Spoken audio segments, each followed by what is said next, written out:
Hello, I'm Bill Bullard with RCAF USA, the voice of the independent cattle producer in the United States of America. Well, not long ago, our government leaders embarked on their frenzied globalist agenda.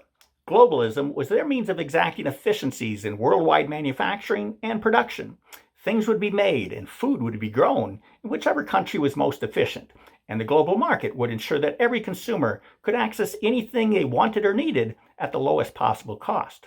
Now, this triggered the rapid ascent of China, which has now weakened America's manufacturing base and ushered America into dependency. Now, American leaders chose beef, the world's preeminent protein source, to be globalism's poster child.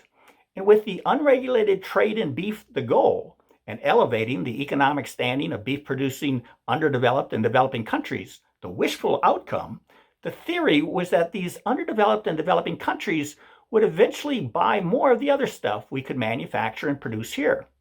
But there was a practical problem. Those countries couldn't meet America's stringent health and safety standards, so they couldn't export beef to us. Now, for every problem, there's a solution, and America had one. America would lower its standards. Now, here's a quote from our government that enabled beef imports into America from underdeveloped and developing countries. The United States can no longer require foreign countries wishing to export meat and poultry products to have meat and poultry inspection systems that are at least equal to those in the United States. And that's how the U.S. imports a growing volume of beef from about 20 different countries, including from Nicaragua, Costa Rica, Honduras, Croatia, and soon Paraguay.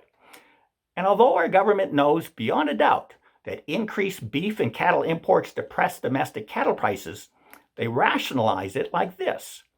Imports increase net social welfare.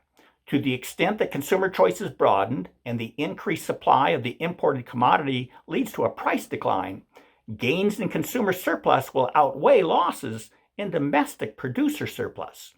So now we know how and why America is importing more and more beef from more and more foreign countries. But with what effect on the U.S. cattle industry and the rural communities it supports?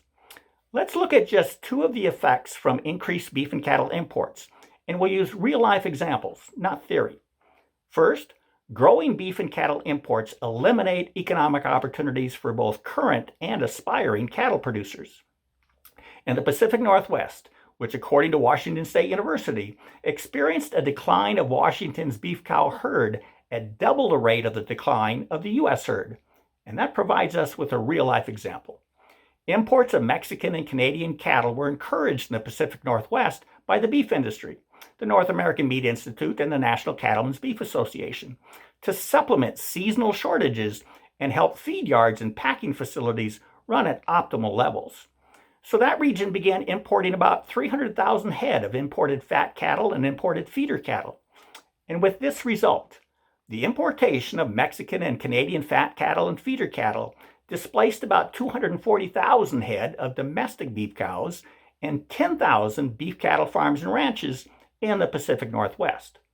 So now the second effect. The growing beef and cattle imports have transformed multinational beef packers into global beef brokers that buy low-priced beef products from around the world and then sell them high in other global markets using the U.S. as their global platform. The global brokering of cow tongues provides a real-life example. And cow tongues are such a good example because the beef industry has been using them to persuade cattle producers to continue supporting current trade policy. They've said we produce way more tongues than we could ever consume here, which makes them relatively worthless in our domestic market. But in global markets like Japan, those near-worthless tongues bring huge premiums. But let's look at what they do, not listen to what they say. During the past 5 years, importers imported over 20 million pounds of frozen cow tongues from Canada, Mexico, Australia, New Zealand, Nicaragua, Ireland, Costa Rica, Netherlands, Lithuania, and Honduras. Now, current labeling laws allow those imported frozen tongues to be put in a box and promoted by your beef checkoff dollars as U.S. beef, and then exported around the world. And during that same 5-year period, the U.S. exported frozen tongues to 25 countries. Now that's the new age of beef brokering. And bully for us, we've helped the multinational packers laugh all the way to Wall Street. Now you know why the beef industry is so vehemently opposed to mandatory country of origin labeling, or MCOOL. Help us win MCOOL and get our trade policies right. Go to our website at www.r-calfusa.com to join with us. With that, have a productive week. Thank you and goodbye.